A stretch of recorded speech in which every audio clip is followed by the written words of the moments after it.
रहीम अस्सलाम वालेकुम वरहमतुल्लाहि वबरकातुहू। दोस्तों, आप अपना YouTube चैनल पाक न्यूज़ वीडियो देख रहे हो। मैं अमन खान। आप सब दोस्तों से गुजारिश है कि अगर आपको वीडियो अच्छी लगे तो प्लीज चैनल को सब्सक्राइब भी कर दें और लाइक और शेयर जरूर करना। आपका बहुत बहुत शुक्रिया। आज आखिर वजीर आजम का इंतखाब हो गया, जिसमें शहबाज शरीफ वजीर आजम मुंतखब हुए, लेकिन ये मुंतखब नहीं हुए, ये सिलेक्टेड था, यानी कि उसने बनना था। ये तो सारी दुनिया जानती है, मेरे बोलने की जरूरत भी नहीं है कि किस तरह वो बना, किस तरह बनाया गया या किस तरह जो कुछ भी हुआ। लेकिन आज माहौल अजीब था और खुद शहबाज शरीफ भी कंफ्यूज था, क्योंकि उसको खुद को भी अभी तक यकीन नहीं आया कि वो वज़ीर आज़म बन चुका है। वो तो अभी तक अपने आप को अपोजिशन लीडर समझ रहा है। यानी कि उसकी तकरीर जो असेंबली में थी उसमें वो खुद कह रहा है कि आपका बहुत बहुत शुक्रिया, आपने मुझे कौमी असेंबली का अपोजिशन लीडर मुंतखब किया। यानी कि अंदर से वो कंफ्यूज था, अभी तक उसको यकीन ही नहीं था कि मैं वज़ीर आज़म बन जाऊंगा। हालांकि पूरा पाकिस्तान जानता है कि उसको वज़ीर आज़म बनाने के लिए उसके भाई की कुर्बानी दी गई, उसके भाई को लाया गया, बेइज्जत किया, यानी कि उससे जलसे करवाए गए, जो कुछ हुआ, बहुत नारे लगवाए। चौथी बार का वज़ीर आज़म बनने के लिए नवाज शरीफ आ रहा है जी, लंदन से डोली उठी, पाकिस्तान पहुंची, हर तरफ जलसे, तकरीरें, यानी कि इतने इश्तिहारात दिए गए टीवी चैनलों को कि उनकी मौजें लगी हुई थी।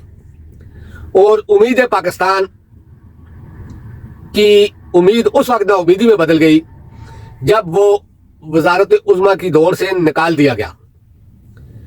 ये लोग अभी कह रहे हैं ना, खास करके कोई पटवारी मीडिया और कुछ इस तरह के लोग, कि नवाज शरीफ ने बहुत बड़ी कुर्बानी दी है। नवाज शरीफ क्या कुर्बानी देने के लिए लंदन से आया था? और ये तकरीबन 4 महीने से एक नारा लग रहा था कि उम्मीद पाकिस्तान आ रहा है और चौथी बार का वज़ीर आज़म बनने आ रहा है। बल्कि इलेक्शन से कुछ दिन पहले तक भी यही चीज गर्दिश कर रही थी हर टीवी चैनल पर, यानी कि हर अखबारात में, सोशल मीडिया के अलावा, कि नवाज शरीफ चौथी बार वज़ीर आज़म बनेगा। और नवाज शरीफ के मुताबिक या शहबाज शरीफ के मुताबिक या मरियम या पाकिस्तान का जो मीडिया है, खास करके टीवी चैनल और कुछ और टट्टू साफी जो बूट पालसी भी नहीं है, उनसे भी आगे गए गुजरे हैं, उनके मुताबिक भी नवाज शरीफ चौथी बार वज़ीर आज़म बनने आ रहा है। लेकिन मुझे, मैं पहले भी अपने व्लॉग में भी कहा था कि मुझे सारा बानो की वो बात बहुत पसंद आई थी, जिसमें उसने कहा था कि रिश्ता लेने तो बड़ी का आए थे लेकिन छोटी पसंद आ गई। तो उनको छोटी पसंद थी क्योंकि छोटी वाला जो था वो बूट बहुत अच्छे तरीके से पालिश करता था अपनी जुबान से, यानी कि बुरुश से तो करता ही था, जुबान से भी साथ में करता था, इसलिए उनको ये ज्यादा पसंद था। और बड़ा वाला इतना पसंद नहीं था क्योंकि बड़ा वाला काम चोर भी था और इस तरह की। तो इसलिए पहले दिन से ही ये बात, यानी कि मैं कह रहा हूं कि नवाज शरीफ कभी भी वज़ीर आज़म नहीं बनेगा, क्योंकि फौज के अंदर उसकी बहुत मुखालफत है। फिर ऊपर से जो कुछ रहता था वो अवाम ने निकाल दिया। अवाम ने तो इनको ऐसा तिगनी का नाच नचाया कि मजबूर होकर इनको सरेआम, यानी कि रिजल्ट चेंज करने पड़े। ये 47 की एक असेंबली थी और ये 47 फार्म की असेंबली है, जिसमें आप मेरे पीछे ये देख रहे होंगे कि क्या माहौल था असेंबली का। यानी कि बोलने तक की गुंजाइश नहीं थी इनकी। कानों में आखिर उन्होंने मैक लगाकर और कानों में हेडफोन लगाकर तकरीर की। उसके अलावा आपने उसकी पूरी तकरीर सुनी, उसमें कोई आगे की प्लानिंग नहीं थी, सिर्फ यही चंद बातें थी कि नवाज शरीफ ने ये किया, भुट्टो ने ये किया। लेकिन कुछ अर्सा पहले तक, आज से तकरीबन 2 महीने 1.5 महीना पहले से लेकर इलेक्शन तक, वो जो कुछ कहता रहा या जो कुछ उसकी पार्टी कहती रही, पीपल पार्टी के बारे में, और पीपल पार्टी जो कुछ कहती रही इनके बारे में, बिलावल वगैरह, तो अब तो आवाम को ये पता चल चुका है कि ये कौन लोग हैं। बिलावल कहता था ना इमरान खान को सिलेक्टेड, हम तो उसको कहते हैं कि तुम लोग चिटकटो, यानी कि चाट कर आने वाले। तुमने तो चाट ऐसा चाटा बूटों को कि तुम खुद को भी भूल गए। लेकिन आज जो माहौल था असेंबली का, उस माहौल ने इतनी गर्मी पैदा कर दी। आप जो मेरे पीछे जो वीडियो है ये देख रहे हैं, लास्ट में मैं आपको शहबाज शरीफ की वो तकरीर भी सुनाऊंगा और असेंबली का जो माहौल है वो भी दिखाऊंगा। और उम्मीद है कि आपको ये पसंद आएगा। लेकिन मुझे समझ नहीं आ रही कि हमारे अदारे इस तरह क्यों कर रहे हैं पाकिस्तान के साथ। ये खिलवाड़, हमारी अदालतें सारा कुछ देखने के बावजूद खामोश हैं। तो कल तो पिंडी परसों जो शेर अफजल खान मरावत ने तो पहले ही सारे मुतालबा कर रहे थे इलेक्शन कमीशन के इस्तीफे का, लेकिन चीफ जस्टिस के भी इस्तीफे का मुतालबा कर दिया गया है। और ये सिर्फ शेर अफजल खान मरावत का नहीं, ये पाकिस्तान के उन गैरतमंद लोगों का है जिनकी वोट चोरी की गई है और जो चोरी करने की बुनियाद जिस चीफ जस्टिस ने रखी है, उन सब का ये मुतालबा है। और ये तकरीबन 90% पाकिस्तानियों का मुतालबा है कि ये शख्स सुप्रीम कोर्ट में बैठने के काबिल नहीं। और चीफ इलेक्शन कमीशन का तो खैर बहुत अरसे से ही सारी दुनिया कह रही है कि ये शख्स इलेक्शन करवाने के काबिल नहीं, जिससे कोई एक इलेक्शन नहीं होता, इतना बड़ी जिम्मेदारी उसको दे दी। सिर्फ वो इंट्रा पार्टी इलेक्शन में नजर रख सकता है, बाकी तो उसको कुछ नजर नहीं आता। लेकिन पाकिस्तानियों को तो सब नजर आ गया। पाकिस्तानियों ने इस दफा ऐसे देखा कि अब उन लोगों का कोई नाम लेता है तो आगे से गल ही आती है। पहले फूल आते थे, अब गल ही आती है।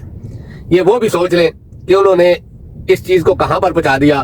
पाकिस्तानियों के अंदर जो इस वक्त गुस्सा, जो नफरत पैदा हो गई है, वो इसी वजह से है। जो जीते थे उनको हरवाया गया, और जो बिल्कुल हारे हुए, जो अभी भी तस्लीम कर रहे हैं कि वो जीते हुए नहीं है, उनको जितवाया गया। यानी कि पाकिस्तान को अपनी अना की खातर कुर्बानी का बकरा बना दिया गया और चुरी पाकिस्तानियों के गले पर रख दी गई। अब आगे देखो क्या होता है इंशाअल्लाह।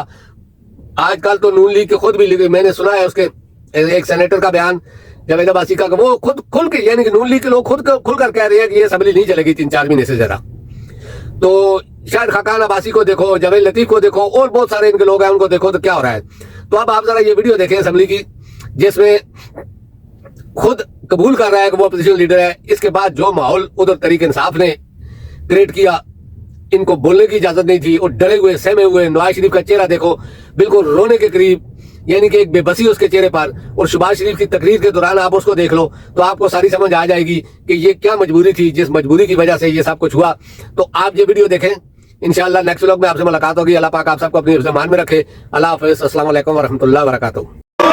जनाब अब्दुल हलीम खान और सरदार खालिद बख्शी, इनके तमाम पार्टी अरकान का दिल की अथाह गहराइयों से शुक्रिया अदा करता हूँ कि जिन्होंने अपने वोटों और अपनी मोहब्बत से मुझे आज इस ऐवान का लीडर ऑफ द ऑपोजिशन मुंतखब किया। जनाब स्पीकर, मैं ये बात डंके की चोट पर करना चाहता हूँ कि मेरे कायद मियां मोहम्मद नवाज शरीफ, जो 3 मरतबा वज़ीर आज़म पाकिस्तान मुंतखब हुए, उनकी लीडरशिप में पाकिस्तान में जो तरक्की और खुशहाली के जो इनकलाब आए, वो अपनी मिसाल आप है।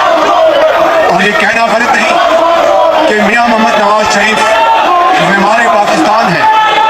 20-20 घंटे की लोड शेडिंग उन्हीं के दौरे हुकूमत में अल्लाह ताला के फज़ल करम से खत्म हुई। और मैं यहाँ पर ये कहना चाहता हूँ कि वो शख्स जिसने पाकिस्तान में एटमी कुव्वत की बुनियाद रखी, शहीद जुल्फ़िकार अली भुट्टो, उनकी खिदमात को ये कौम हमेशा याद रखेगी।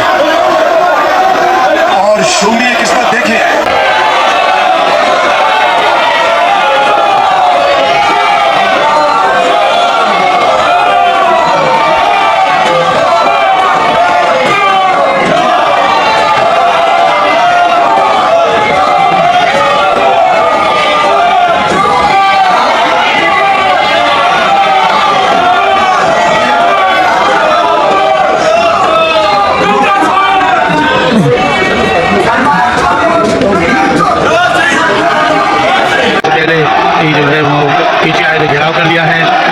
नवाज शरीफ और शहबाज शरीफ, आसिफ अली जरदारी जहाँ मौजूद हैं, उनकी चेयर के आगे वो एहतजाज कर रहे हैं। स्पीकर बेबस दिखाई दे रहे हैं कि वो हाउस की कार्रवाई नहीं चला पा रहे।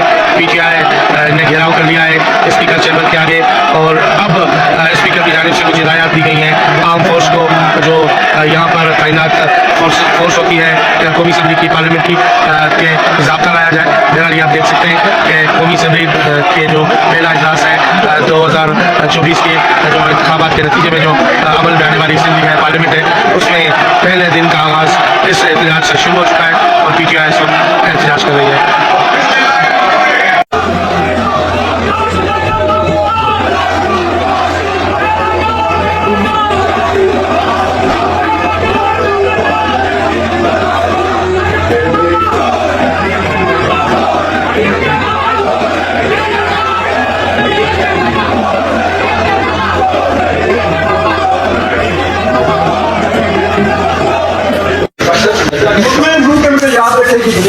जब भी शहर की तारीख वफा लिखेगी, मेरा मातम इसी चुपचाप फिजा में होगा, मेरा नोहा इन्हीं गलियों की हवा लिखेगी।